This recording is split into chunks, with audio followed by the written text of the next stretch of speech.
warahmatullahi wabarakatuh.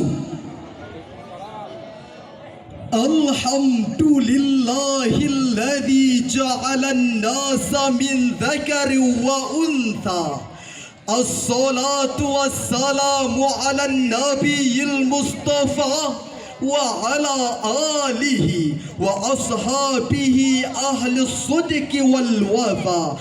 Amma ba'd. Dewan Hakim yang arif dan bijaksana dan hadirin yang kami banggakan, 96 tahun sudah para pemuda Indonesia telah mengikrarkan sumpah untuk berbangsa, berbahasa dan bertanah air satu, yaitu Indonesia. Komitmen ini hadirin kemudian menjadi kokoh saat diproklamirkan pada kemerdekaan Indonesia pada tanggal 17 Agustus 1945.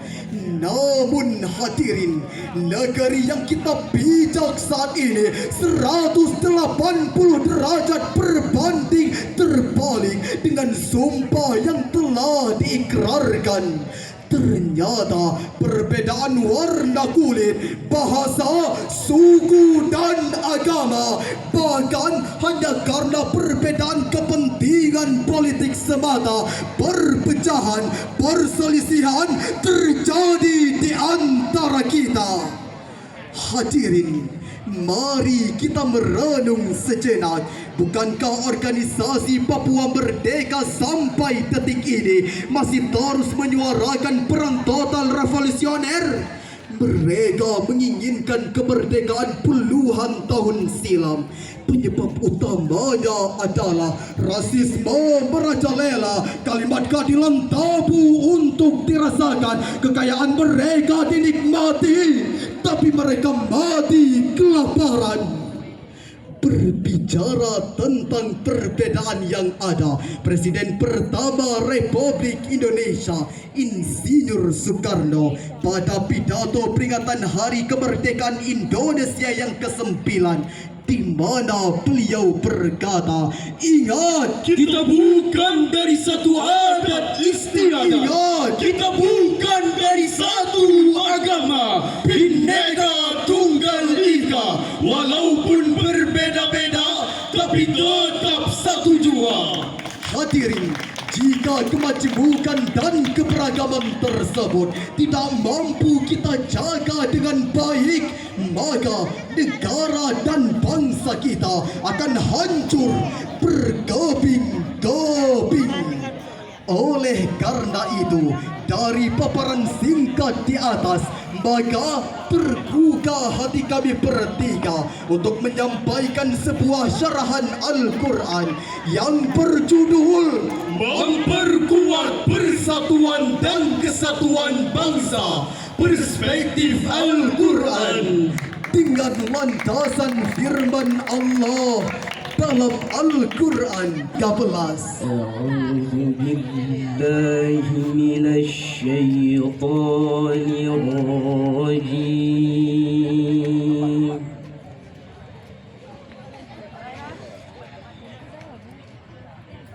Bismillahirrahmanirrahim.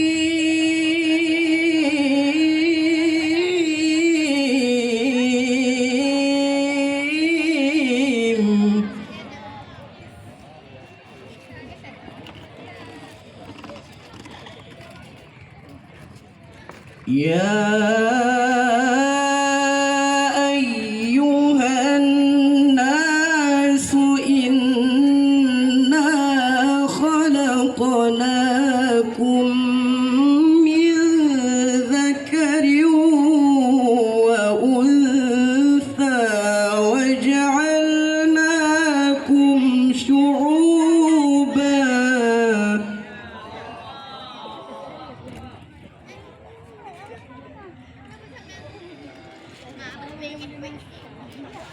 وجعلناكم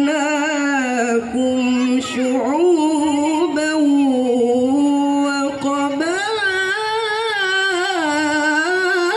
وقبائل لتعارفوا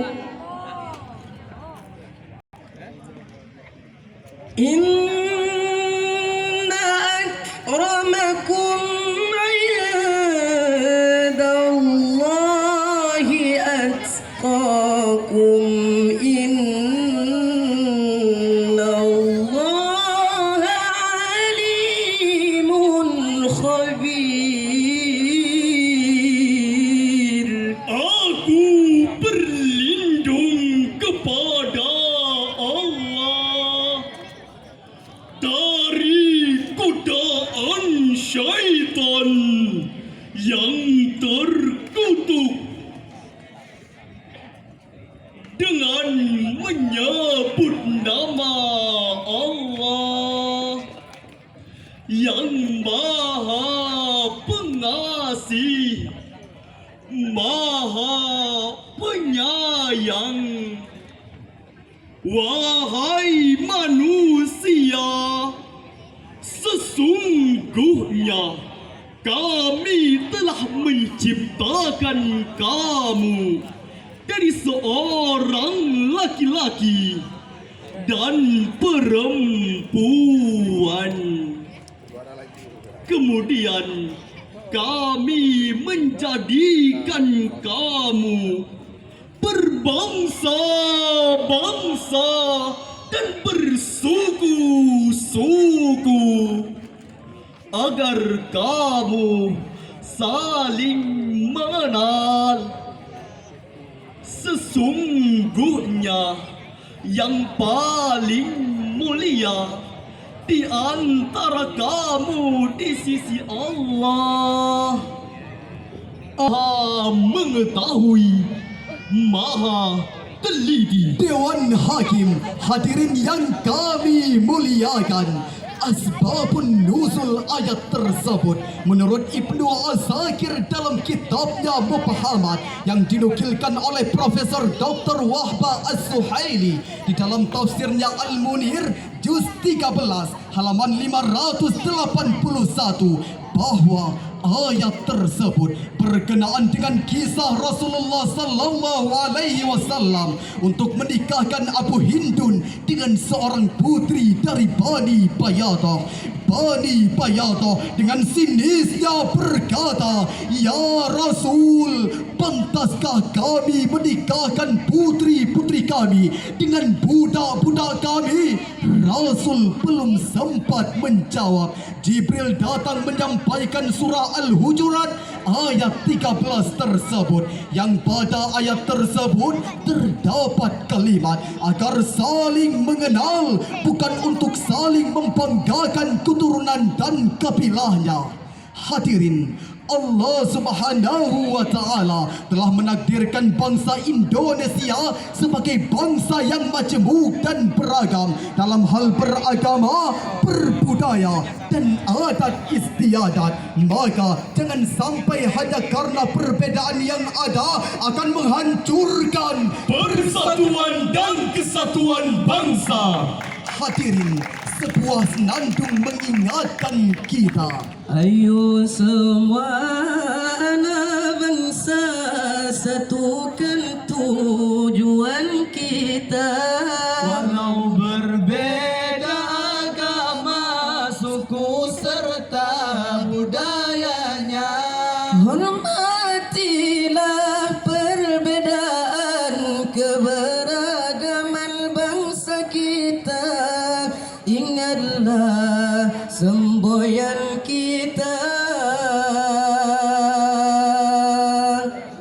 Bhinneka Tunggal Ika. Indonesia Jaya, damai dan sejahtera. Hadirin, betapa indahnya Islam mengajarkan kepada umatnya untuk bersikap baik dan saling menghargai. Setiap mereka tidak mengganggu dan menghargai kita, sebagaimana firman Allah dalam surah Al-Mumtahanah ayat 8. لا ينهاكم الله عن الذين لم يقاتلوكم في الدين ولم يخرجوكم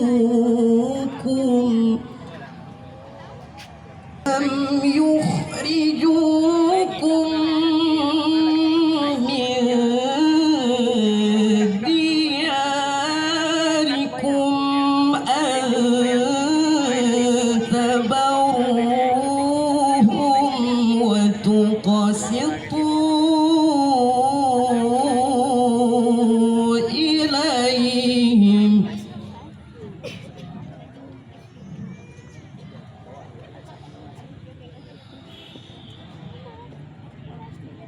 إن الله يحب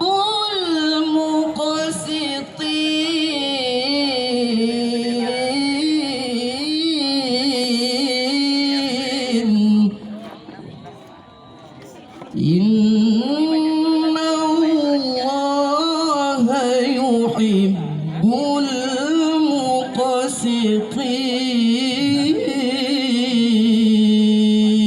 المقسطين صدق الله العظيم.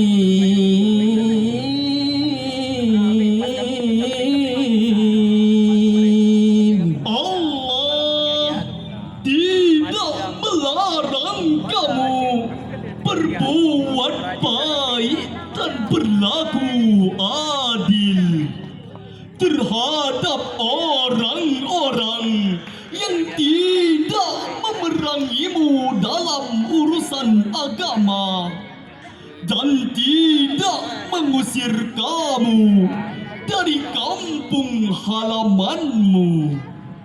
Sesungguhnya Allah mencintai orang-orang yang berlaku atas segala firman-Nya. Dewan Hakim, hadirin yang kami muliakan, Imam Fakhruddin Ar-Razi di dalam tafsirnya Mafatihul Ghaib juz 10 halaman 520, beliau menjelaskan bahwa ayat tersebut menjadi dasar untuk berbuat baik terhadap pemeluk agama lain dengan cara saling menghargai dan saling tolong-menolong. Dari penjelasan Ar-Razi tersebut dapatlah kita pahami bahwa saling menghargai dan saling tolong-menolong merupakan ajaran Islam yang sesungguhnya, dan ini adalah wujud dari pengamalan pesan Al-Quran. Hadirin, akhir dari syarahan yang telah kami sampaikan, dapatlah kita ambil kesimpulan bahwa Indonesia adalah negara persatuan yang penuh dengan keberagaman, mulai dari etnis, budaya dan agama. Kemudian mari kita jadikan semangat persatuan dan kesatuan ini menjadi semboyan berkat bangsa agar terhindar dari intoleransi, perpecahan, perselisihan, fanatisme buta yang pada akhirnya dapat menghancurkan nilai-nilai persatuan dan kesatuan bangsa. Demikian yang dapat kami sampaikan. Lebih dan kurang kami mohon maaf, dan kami akhiri dengan sebuah pantun. Anak pramuka ke kota Banda, Ikut MTR yang ke-23. Bhinneka Tunggal Ika semboyan kita, walaupun berbeda tapi tetap satu jua. Wabillahi taufiq wal hidayah.